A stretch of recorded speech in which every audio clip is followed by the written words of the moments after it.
Leo wanasema wameingia njiani, wameharibu nchi, wanadai katiba. Katiba iko wapi? Inaning'inia wapi? Tuipachue tuwape. Pambaneni mpate katiba mpya.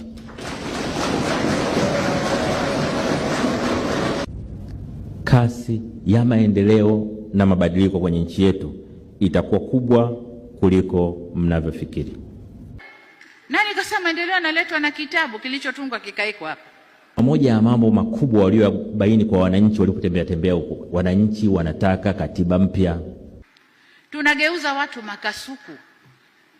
Tunataka katiba mpya watu wote, tunataka katiba mpya, tunataka katiba mpya. Nenda muulize wewe kifungu gani cha katiba kinakuudhi? Hajui.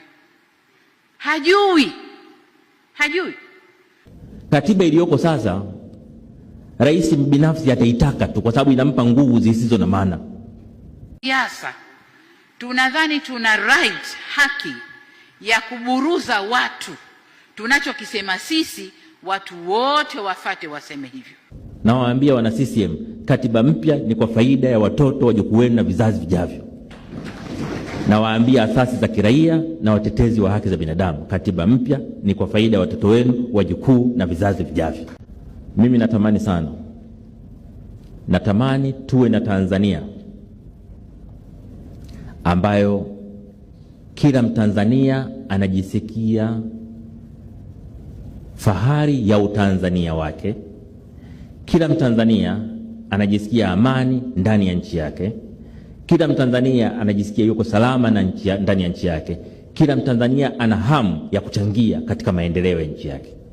Hiyo ndio nchi naitamani. Natamani nchi ambayo tunatofautiana katika itikadi, tunatofautiana mambo ya vyama vya siasa, tunatofautiana mambo ya dini na makabila, lakini tunatambuana kwa utanzania wetu.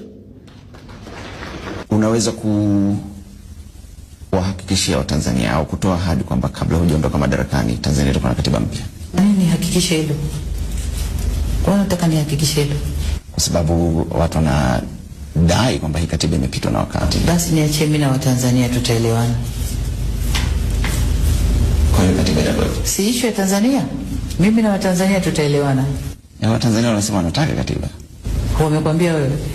Nataka nitumie pia fursa hii kuwaonya wale wote wanaojiita wanaharakati kwa jina ili wapate kutambulika duniani, lakini kiuhalisia matendo yao ni ya kigaidi. Natamani nikikutana na mwanaharakati yoyote yule nimtambue kwa uwezo wake wa kufikiri na kushawishi. Nataka kusema ni kwamba natamani nikiwa mimi mtu ananiona pale nimekaa na Maria Sarungi aseme wanaongea mambo ya nchi yao. Wanaongea mambo na wako na amani. Hamna uhasama, hakuna uadui.